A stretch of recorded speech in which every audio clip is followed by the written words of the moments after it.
30 and Aspire DB30. So, the number. So, check natin yung item. Small gain.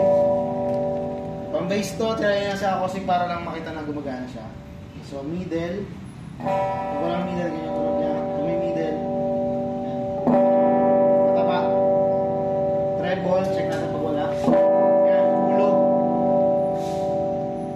Yan, pag meron. Check. Goods. Okay.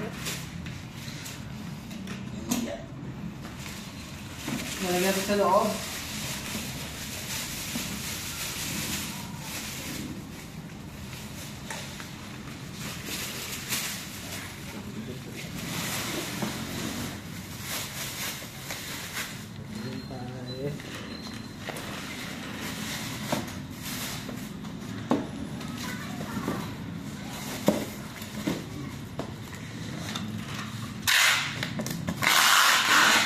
So yan, may mga pirma na yan sa gilid yun. May mga pirma na yan sa gilid. Kung sakali nung mabura yung pirma, ibig sabihin, binakpan po yung outlet. Lalagyan din natin dito. Ilalagpas natin sa carbon. Kung pagkaparalin na yan. Para tandaan.